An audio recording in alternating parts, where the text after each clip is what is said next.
ইনশাআল্লাহ এমপি নির্বাচিত হয়।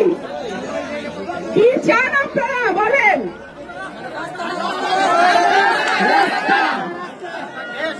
পুরো সরাইল এবং আশুগঞ্জের রাস্তা, সারা বাংলাদেশে এত খারাপ অবস্থা আর কোন এলাকায় আছে বলে আমার জানা নেই। গত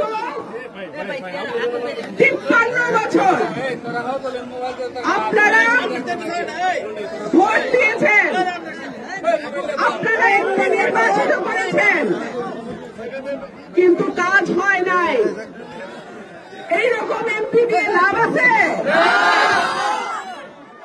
আমি ওয়াদা করছি, যদি আপনাদের ভোটে আল্লাহ আমাকে এমপি নির্বাচিত করে এবং ইনশাআল্লাহ যদি আপনাদের ভোটে বিএনপি রাষ্ট্র ক্ষমতায় যায়, সরাইল আশুগঞ্জকে আমি মডেল উপজেলা হিসেবে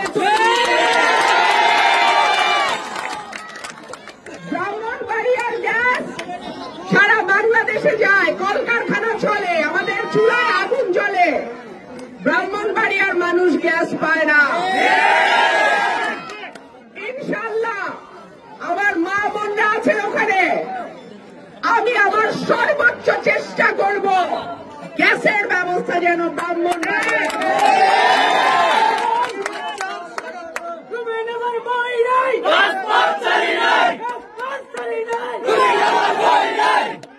আমাদের লাঠি খেলা, মোরগ লড়াই, জারি সারি গান, আমাদের যে ঐতিহ্যগুলো আছে, উন্নয়নের পাশাপাশি ইনশাআল্লাহ আমাদের যে ঐতিহ্যগুলো আছে সেগুলোকেও আমাদের সংরক্ষণ করতে হবে।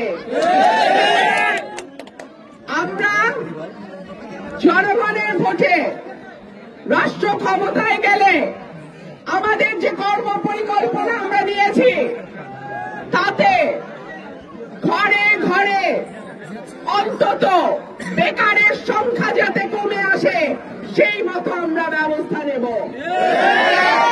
অনলাইন বিজনেস, বিদেশে দক্ষ মানুষ পাঠানো, এই কাজগুলো আমরা ক্ষমতায় যদি যাই, রাষ্ট্র পরিচালনার দায়িত্বে যদি যাই, আপনারা যদি আমাদেরকে ভোট দেন, নির্বাচিত করেন, এই কাজগুলো আমরা করব।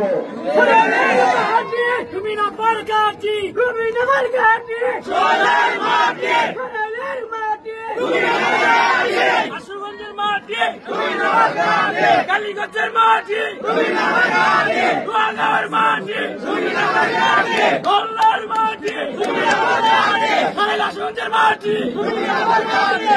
আপনারা ইতিমধ্যে শুনেছেন বিএনপির ভারপ্রাপ্ত চেয়ারম্যান আগামী রাষ্ট্রনায়ক জনাব তারেক রহমান বিবিসি বাংলাকে তার সাক্ষাৎকার দিয়েছে। সেইখানে তিনি আগামীর বাংলাদেশ কেমন হবে, আমাদের যুব সমাজের জন্য আমরা কি করব, নারীদের জন্য কি করব, শিক্ষা, স্বাস্থ্য, কোথায় আমরা কি করব, কি পরিকল্পনা নিয়ে আমরা আগাচ্ছি, তার একটা আভাস উনি আমাদেরকে দিয়েছেন। ইনশাআল্লাহ যদি আপনাদের ভোটে